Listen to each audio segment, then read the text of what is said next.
Quise escapar del burnout y la vida que todos aplaudían en redes, pero mi obsesión por desaparecer desenterró un secreto que no estaba lista para enfrentar. No sé cómo empezar esto, y supongo que esa es la primera señal de que estoy perdiendo el control. Estoy escribiendo en este foro porque necesito desahogarme, o tal vez porque espero que alguien, en algún rincón anónimo de la red, me diga si estoy loca o si hay una salida. Hace un tiempo, no diré cuánto, porque los días se me han convertido en un borrón de cafeína y pantallas, decidí que no podía seguir. Mi vida era un escaparate reluciente, una vitrina que todos admiraban, un trabajo en marketing que pagaba las cuentas, fotos en redes sociales con filtros cálidos que hacían que mi apartamento pareciera un sueño minimalista, tazas de café perfectamente alineadas en mi mesa de madera. ¡Qué vida tan inspiradora!, comentaban desconocidos en línea. Pero yo sentía que me ahogaba en un mar de cristal, uno que reflejaba una versión de mí que no reconocía. El aire en la oficina era siempre el mismo, una mezcla de café rancio, ambientador de lavanda sintética y el zumbido constante de los fluorescentes. Mis dedos temblaban sobre el teclado mientras subía otra publicación, día productivo, siguiendo el ritmo. Era mentira, una mentira tan bien ensayada que casi me la creía yo misma. Estaba exhausta. Las notificaciones llegaban como un enjambre de moscas, zumbando en mi celular, y cada me gusta era un clavo más en una caja que no quería abrir. Llevaba meses despertándome a las 3 de la mañana, el corazón latiendo como si hubiera corrido una maratón, el sudor pegándome la camiseta al cuerpo. Me arrastraba al baño, encendía la luz, un blanco frío que me hacía entrecerrar los ojos, y me miraba en el espejo, ojeras que el corrector apenas disimulaba, el pelo recogido en un moño desordenado que alguna vez fue elegante, la piel pálida como papel arrugado. ¿Quién era esa mujer que sonreía en las fotos? No era yo.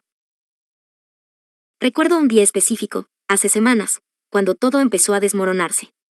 Estaba en una reunión, sentada en una silla de plástico que crujía cada vez que me movía. Mi jefe, un hombre con camisa impecable y una sonrisa que nunca llegaba a los ojos, proyectaba gráficos en una pantalla: necesitamos más engagement, más contenido. Asentí como autómata, pero mi mente estaba en otro lado.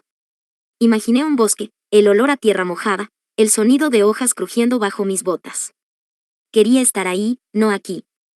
Esa noche, en mi apartamento, el ventilador zumbaba como un mosquito atrapado, y el calor pegajoso del verano se colaba por las ventanas entreabiertas. Me senté en el sofá, el cuero chirriando bajo mi peso, y tomé una decisión: iba a desaparecer. No era una idea nueva. Había fantaseado con eso antes, en esos momentos en que el agotamiento me dejaba mirando el techo, contando las grietas como si fueran un mapa. Pero esta vez era diferente. Era un plan. Me obsesioné con la idea de borrar mi vida como quien limpia un borrador sobre un dibujo mal hecho. Empecé a investigar en foros en línea, lugares anónimos donde la gente hablaba de empezar de cero, cómo cerrar cuentas sin dejar rastro, cómo vender todo y mudarme a un lugar donde nadie me conociera. Soñaba con una cabaña en las montañas, el olor a madera húmeda impregnando el aire, el sonido de un río corriendo libre, sin juzgarme. Imaginaba despertarme con el canto de los pájaros en lugar del pitido de mi alarma, mis manos sosteniendo una taza de té en lugar de un celular lleno de notificaciones. Pero no era tan fácil. Había deudas que pagar, un contrato de alquiler que no podía romper sin penalizaciones, un trabajo que, aunque me asfixiaba, era mi sustento. Y luego estaba mi madre. Ella siempre fue mi ancla, una mujer pequeña con manos ásperas de tanto trabajar. El pelo gris recogido en una trenza que se deshacía al final del día. Me llamaba cada domingo, su voz cálida al otro lado del teléfono: ¿comiste bien esta semana, mi niña? Yo sonreía y mentía: sí, mamá, todo bien. Pero no estaba bien. Hace poco, mientras el sol se ponía y pintaba mi cocina de naranja, le dije que estaba pensando en tomarme un descanso. ¿Un descanso de qué?, preguntó, y su tono cambió, como si hubiera pisado un cable suelto. Del trabajo, de todo, respondí. Ella guardó silencio, y luego dijo: tú eres fuerte, siempre lo has sido. No supe qué contestar. Me sentí egoísta por querer huir, pero la idea ya estaba ahí, creciendo como una planta silvestre que no podía arrancar. Esa noche, con el ventilador girando perezosamente, abrí un cuaderno viejo que había comprado en una librería de segunda mano. Sus páginas olían a polvo y tinta seca, y escribí mi plan. 1. Renunciar al trabajo. 2. Vender todo lo que no necesite: el sofá, la lámpara de diseño, las plantas que nunca regaba. 3. Encontrar un lugar lejos, quizás en las montañas o cerca de un lago. 4.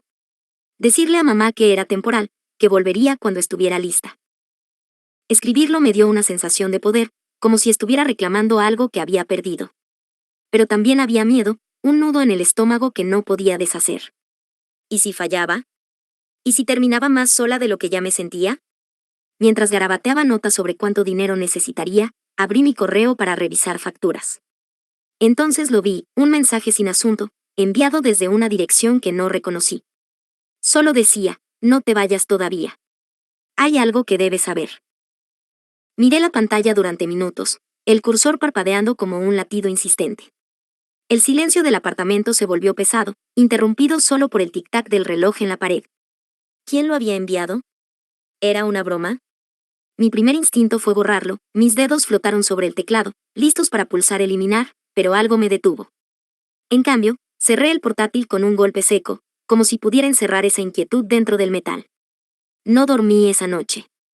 Me quedé acostada, las sábanas enredadas en mis piernas, el mensaje repitiéndose en mi cabeza como un eco.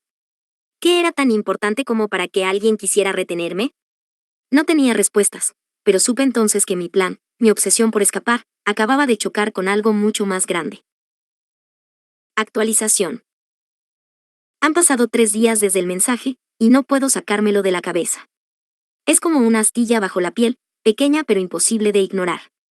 Intenté responder al correo, tecleando un quién eres, con dedos torpes, pero la dirección rebotó como si nunca hubiera existido. Cuenta no encontrada, decía el error, y me quedé mirando esas palabras en la pantalla, el brillo azul reflejándose en mis ojos cansados. Busqué en línea cómo rastrear correos anónimos, navegando por páginas llenas de jerga técnica y advertencias sobre estafas. Encontré tutoriales sobre encabezados de correo y direcciones IP, pero todo era demasiado complicado para alguien cuya experiencia tecnológica se limitaba a editar. Fotos para redes. Me dije que era una tontería, que alguien estaba jugando conmigo, tal vez un colega aburrido o un troll de internet, pero la duda ya estaba sembrada. ¿Y si no era una broma? ¿Y si alguien sabía lo que planeaba? El trabajo se volvió un infierno después de eso. Cada día era una repetición. Llegaba temprano, el sonido de mis tacones resonando en el pasillo vacío, me sentaba en mi escritorio rodeada de paredes grises y pósters motivacionales con frases como, el éxito es un hábito. Mi jefe me llamó a su oficina el jueves. Estás distraída, dijo, tamborileando los dedos sobre el escritorio de madera pulida. El sonido era como un martillo diminuto golpeando mis nervios. Si no te pones las pilas, tendremos que hablar de tu rendimiento. Su voz era plana, pero había un filo debajo, como un cuchillo envuelto en terciopelo. Asentí, murmuré una disculpa y salí con el estómago revuelto, el olor a su colonia cara siguiéndome hasta el pasillo. Esa noche, en lugar de subir otra foto falsa a redes, una selfie con una sonrisa forzada y un café que ni siquiera había probado, escribí mi carta de renuncia. Estimado equipo, por motivos personales. No la envié aún, pero verla en la pantalla, negra sobre blanco, me dio una mezcla de alivio y pánico, como si estuviera a punto de saltar de un acantilado sin saber si había agua abajo. Decidí contarle a mi madre un poco más. La llamé mientras servía agua para un té que no quería tomar, el silbido de la tetera llenando el silencio de mi cocina. Mamá, estoy pensando en mudarme por un tiempo, dije, apoyando el celular entre mi hombro y mi oreja. ¿Mudarte a dónde?, respondió, y pude imaginarla frunciendo el ceño, sus gafas deslizándose por la nariz mientras cortaba verduras para la cena. No sé, solo necesito un cambio. Ella guardó silencio, y el sonido del agua burbujeando era lo único que se escuchaba. ¿Y tu trabajo? ¿Tus amigos? Le dije que lo tenía bajo control, que solo necesitaba respirar, pero mi voz tembló al final. No me gusta cómo suena esto, dijo, y colgó antes de que pudiera explicarme. Me quedé mirando el teléfono, el vapor del té subiendo en espirales frente a mí, el olor a manzanilla mezclándose con mi frustración. Entonces llegó el segundo mensaje. Estaba revisando mi bandeja en el celular, sentada en el sofá con las piernas cruzadas, cuando apareció sin previo aviso, es sobre tu padre. Mi corazón dio un vuelco, un golpe sordo contra mis costillas. Mi padre murió cuando yo tenía 5 años, o eso me habían dicho siempre. Un accidente de coche, una carretera mojada por la lluvia, una historia que mamá repetía como un mantra cada vez que preguntaba. Fue rápido, decía, y yo imaginaba un destello de faros, el chirrido de neumáticos, un final limpio. No había fotos suyas en casa, solo una caja vieja en el ático que ella nunca me dejó abrir. ¿Qué sabe este extraño que yo no sé?, pensé, y la obsesión que tenía por escapar se mezcló con una nueva, descubrir la verdad.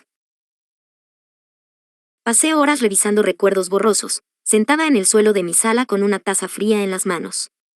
Recordé a mamá llorando en la cocina una noche, hace años, cuando yo era adolescente. Sostenía un teléfono viejo de cable, el plástico amarillento brillando bajo la luz tenue. ¿Por qué no me lo dijiste?, le gritó a alguien antes de colgar con fuerza, el sonido resonando como un disparo. En ese momento, asumí que era sobre el trabajo o un amigo perdido. Ahora, esas palabras tenían un peso diferente, como piedras cayendo en un estanque tranquilo. Busqué en mi apartamento algo que hubiera pasado por alto, cartas olvidadas, documentos escondidos, cualquier cosa. Revisé cajones, levanté cojines, incluso. Miré detrás de los cuadros colgados en la pared. Entonces lo encontré, un sobre arrugado detrás de una pila de libros en mi estantería, con mi nombre escrito en una letra temblorosa que no reconocí. Dentro había una foto Polaroid descolorida, una mujer joven, embarazada, sonriendo junto a un hombre que no era mi padre. Oh, eso creía. La mujer era mi madre, pero más joven de lo que jamás la había visto, con el pelo suelto y una camisa de flores que parecía sacada de otra época. El hombre tenía ojos oscuros, una barba corta y una expresión que no supe descifrar, mitad ternura, mitad tristeza. En el reverso, escrito a lápiz con una letra torcida, decía, para cuando estés lista. ¿Lista para qué? Mis manos temblaron mientras guardaba la foto en el bolsillo de mi pijama. No se la mostré a nadie, ni siquiera la mencioné aquí hasta ahora. Pero esa noche, mientras el viento golpeaba las ventanas y el vidrio temblaba como si fuera a romperse, supe que mi plan de desaparecer acababa de complicarse. Me acosté con la foto bajo mi almohada, el papel crujiendo cada vez que me movía, y soñé con un hombre sin rostro que me miraba desde el otro lado de un río. Actualización. No sé si alguien está leyendo esto, pero escribirlo me ayuda a no perderme en mi propia cabeza. Han pasado días desde que encontré la foto, y no puedo dejar de mirarla.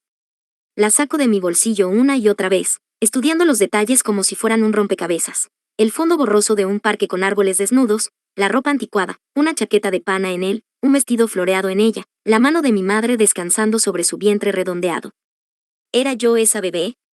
¿Quién era ese hombre? Mi padre murió, o eso me habían dicho siempre. Pero ahora no estoy segura de nada, y la incertidumbre me roe como una termita en madera vieja. Decidí confrontar a mi madre. Era un sábado por la mañana cuando manejé hasta su casa, un trayecto de 1 hora que se sintió eterno. El sol apenas despuntaba, pintando el cielo de un rosa pálido, y el aire olía a gasolina y hierba recién cortada mientras llenaba el tanque en una gasolinera a medio camino. Llegué con la foto escondida en mi bolso, su borde afilado presionando contra mi palma como un recordatorio. Mamá estaba en la cocina cuando entré, tarareando una canción vieja que no reconocí. El aire olía a pan recién horneado, un aroma cálido que chocaba con la frialdad en mi pecho. ¡Qué sorpresa!, dijo, limpiándose las manos en un delantal azul desteñido. Intenté sonreír, pero mi voz salió temblorosa. Mamá, encontré algo. Saqué la foto y la puse sobre la mesa, el sonido del papel contra la madera resonando como un disparo en el silencio. Su rostro cambió en un instante. Los ojos se le abrieron, las manos se detuvieron en el aire como si el tiempo se hubiera congelado. ¿De dónde sacaste esto?, preguntó, su voz baja, casi un susurro que apenas atravesó el zumbido del refrigerador. Estaba en mi apartamento, dije, cruzando los brazos para esconder el temblor. ¿Quién es él? Ella apartó la mirada, sus dedos recogiendo migajas imaginarias de la mesa, un gesto nervioso que nunca le había visto. No es nadie importante, respondió, pero supe que mentía. Su voz tenía ese tono quebradizo que usaba cuando esquivaba algo. Insistí, mi tono subiendo sin querer. ¿Por qué nunca me hablaste de él? ¿Qué me estás escondiendo? Por primera vez en mi vida, vi miedo en sus ojos, un destello que me hizo retroceder. No todo es lo que parece, cariño, dijo, y luego agregó en voz baja, déjalo estar. No pude dejarlo estar. Me quedé en su casa esa tarde, fingiendo normalidad mientras comíamos sopa de verduras en silencio. El sabor a zanahoria y apio se me pegó a la lengua, pero apenas lo noté. Mi mente estaba en la foto, en el hombre, en las piezas que no encajaban. Cuando ella se durmió en el sofá, con la televisión murmurando un programa de jardinería, subí al ático. El aire ahí arriba era denso, cargado de polvo que me picó en la nariz y me hizo estornudar. Aparté cajas de adornos navideños, una bicicleta oxidada que nunca usé, bolsas de ropa vieja que olían a naftalina. Entonces la encontré, la caja que recordaba de niña, madera gastada con vetas oscuras, un candado roto colgando como un diente suelto. La abrí con manos temblorosas, el crujido de las bisagras resonando en el silencio.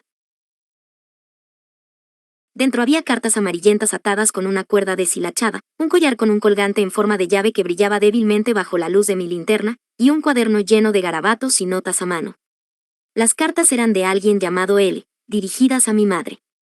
Te esperaré, decía una, la tinta azul desvaída por el tiempo. No le digas nada aún, decía otra, fechada meses antes de mi nacimiento. Mi cabeza daba vueltas mientras leía, el papel crujiendo entre mis dedos. ¿Era él el hombre de la foto? ¿Estaba vivo? ¿Por qué tanto secreto? Entonces recibí otro mensaje en mi celular, que había dejado sobre una caja. Busca en el cuaderno. Me congelé, el corazón golpeándome las costillas. ¿Cómo sabía alguien lo que estaba haciendo en ese momento? Hojeé las páginas con manos sudorosas, el olor a papel viejo llenándome la nariz. Encontré una nota escrita en tinta roja, casi escondida entre garabatos de flores y líneas torcidas. Ella no es quien crees. Pregúntale por el hospital. El corazón me latía en los oídos, un tamborileo que ahogaba el sonido del viento contra el tejado. ¿Ella? ¿Mi madre? Yo. Bajé las escaleras corriendo, la linterna temblando en mi mano, pero mamá ya estaba despierta, parada en la puerta del ático con una expresión que no supe leer. El camisón blanco le colgaba suelto, y la luz del pasillo le dibujaba sombras bajo los ojos. ¿Qué estás buscando?, dijo, y su voz era un filo que cortó el aire entre nosotras. No respondí. Solo la miré, el cuaderno apretado contra mi pecho, y supe que no podía seguir fingiendo que todo estaba bien. Actualización. No sé si estoy perdiendo la cabeza o si el mundo a mi alrededor se está deshaciendo como una tela vieja. Después de encontrar el cuaderno, mi madre y yo tuvimos una pelea como nunca antes. La confronté en el pasillo, el aire cargado con el olor a madera y polvo del ático. Dime la verdad, le grité, mi voz resonando en las paredes desnudas. ¿Qué significa esto? ¿Quién es L? ¿Qué pasó en el hospital? Ella se quedó inmóvil, las manos apretadas contra el pecho como si quisiera protegerse. Luego lloró, algo que rara vez hacía, las lágrimas corriendo por sus mejillas arrugadas como ríos diminutos. No quería que lo supieras así, dijo finalmente, y me llevó al sofá, sus pasos lentos y pesados. Nos sentamos en la sala, el reloj de pared marcando los segundos como un metrónomo.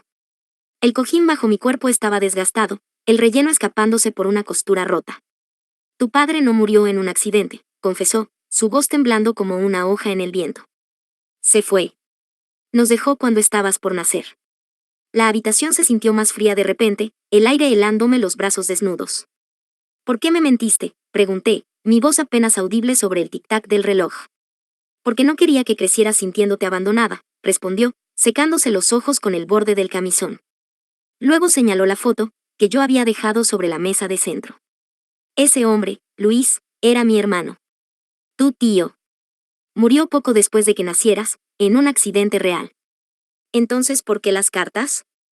¿Por qué el secreto?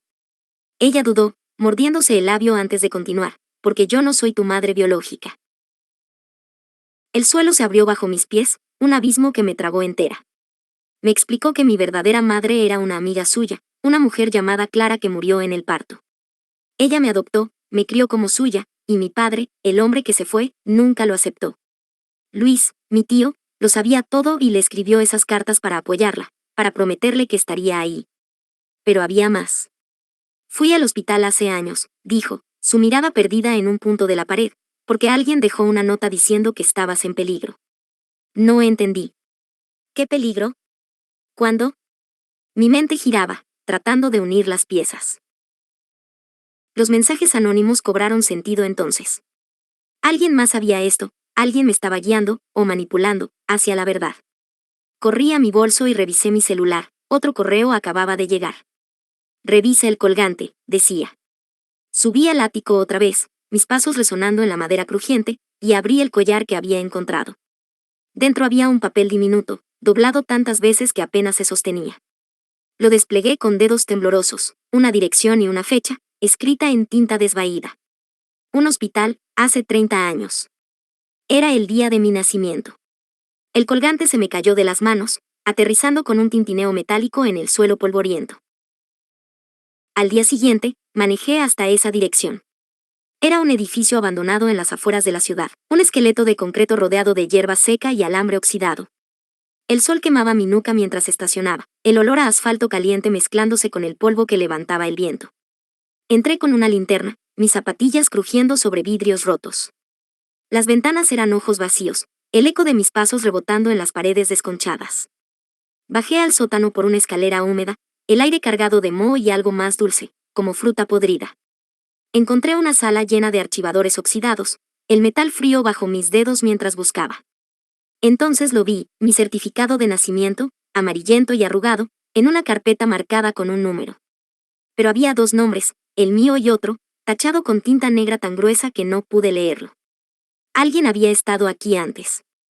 Mi respiración se aceleró, el sonido llenando el espacio vacío. Entonces lo escuché, pasos detrás de mí. Lentos, deliberados, como si alguien quisiera que los oyera. El haz de mi linterna tembló mientras giraba, iluminando telarañas y sombras. ¿Quién está ahí?, grité, mi voz quebrándose en el aire húmedo. Nadie respondió, pero los pasos se acercaron, y supe que no estaba sola. Actualización. No sé cómo estoy escribiendo esto sin que me tiemblen las manos, pero aquí estoy, tratando de ordenar lo que pasó. Los pasos en el sótano eran lentos, un eco que resonaba en las paredes húmedas como un tambor lejano. Me giré con la linterna, el haz de luz temblando en mi mano, cortando la oscuridad en pedazos. ¿Quién está ahí?, grité, pero mi voz se quebró, apenas un susurro ahogado por el miedo. Una figura salió de las sombras, un hombre mayor, con arrugas profundas que le cruzaban la cara como grietas en arcilla seca, ojos que brillaban como vidrio bajo la luz. No tengas miedo, dijo, levantando las manos en un gesto lento. Su voz era ronca, gastada, como si no la usara a menudo. ¿Quién eres?, exigí, retrocediendo hasta chocar con una estantería. El metal frío se clavó en mi espalda, y un montón de papeles polvorientos cayó al suelo, levantando una nube que me hizo toser. Me llamo Daniel, respondió, dando un paso más. Llevaba una chaqueta gastada, el marrón desvaído por el tiempo, y sus manos temblaban ligeramente. Fui amigo de tu madre, tu verdadera madre. Mi mente se nubló, un torbellino de preguntas chocando entre sí. Clara, susurré, el nombre saliendo de mis labios como si lo hubiera sabido siempre. Él asintió, y sacó una carta sellada del bolsillo interior de su chaqueta. Ella quería que supieras la verdad algún día, dijo, extendiéndome el sobre. Por eso te he estado enviando los mensajes. Tomé la carta con manos sudorosas, el papel crujiendo bajo mis dedos. Estaba sellada con cera roja, un sello que parecía una flor aplastada. La abrí ahí mismo, la linterna iluminando las palabras temblorosas de una mujer que nunca conocí. Mi pequeña, si lees esto, espero que hayas encontrado tu camino. Te amo, aunque no pueda verte crecer. Daniel te protegerá cuando llegue el momento. Las lágrimas me quemaron los ojos, cayendo sobre el papel y emborronando la tinta.